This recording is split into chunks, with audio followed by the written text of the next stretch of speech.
Salut les amis, j'espère que tout va bien pour vous. Alors aujourd'hui on va lire l'histoire « J'aime ma sœur ». Ahmed tenait avec joie la balle que son père lui apporta. Selma lui dit alors « C'est une belle balle, Ahmed. Allons jouer ensemble dans le jardin de notre maison. » Selma saisit la balle et Ahmed la lui arracha violemment des mains et lui dit « Ne t'approche pas de ma balle, elle est uniquement pour moi. » Selma se mit alors en colère et voulut la lui reprendre. Ahmed rétorqua « Moi, je ne t'aime pas et gare à toi si tu t'approches de mes jouets. » Puis la mère entra et les trouva en train de se disputer. Alors que Selma pleurait, elle dit à sa mère « Mon frère Ahmed dit qu'il ne m'aime pas. » La mère confisqua la balle à ce moment-là et dit « Toi, Ahmed, dorénavant tu es privé de jouer à la balle, car tu as causé les pleurs de ta sœur, qui t'aime, de même que tu as été égoïste en refusant de jouer avec elle. » Le matin suivant, la mère préparait le petit déjeuner, aidée par sa fille Selma, comme chaque jour. Puis cette dernière prit le sandwich qu'Ahmed aime et lui rapporta. Selma s'exclama « Je t'en prie, Ahmed, prends !»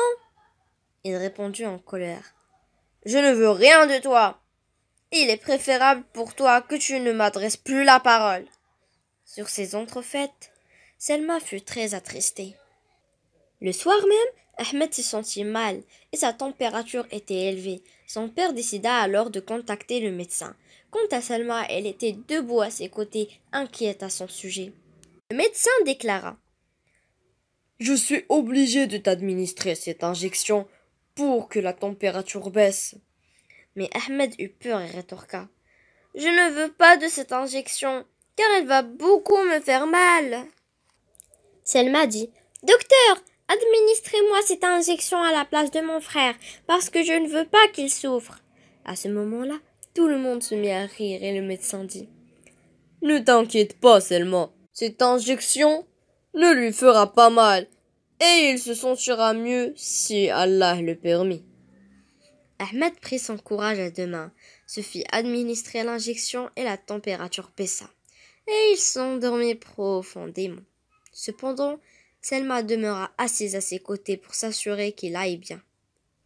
Ahmed resta cloué au lit plusieurs jours, sur conseil du médecin, et quant à sa mère, elle prenait soin de lui donnait ses médicaments et lui préparait une nourriture saine. Mais Ahmed ressentait de l'ennui, parce qu'il ne pouvait pas sortir de chez lui et jouer. Selma s'adressa à son frère en lui disant « Que penses-tu, mon frère ?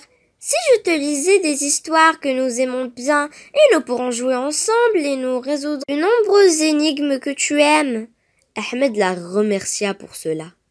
Ahmed ne sentit plus l'ennui et le temps passait vite grâce à ce que Selma accomplissait. Puis quelques jours plus tard, Ahmed guérit totalement, put se lever du lit, sortir jouer et enfin remercia infiniment sa sœur. Ahmed demanda à sa mère de lui donner la balle, lui fit part qu'il avait reconnu sa faute et que ce qui s'était passé ne se reproduira plus. Sa mère la lui donna et il l'offrit à sa sœur en lui disant « À présent, nous pouvons jouer ensemble à la balle. » Selma fut alors surprise que son père lui apporta une belle poupée et lui dit « C'est un cadeau pour toi parce que tu as assisté ton frère lors de sa maladie. » Enfin, Ahmed déclara « Moi, je t'aime beaucoup, ma sœur. »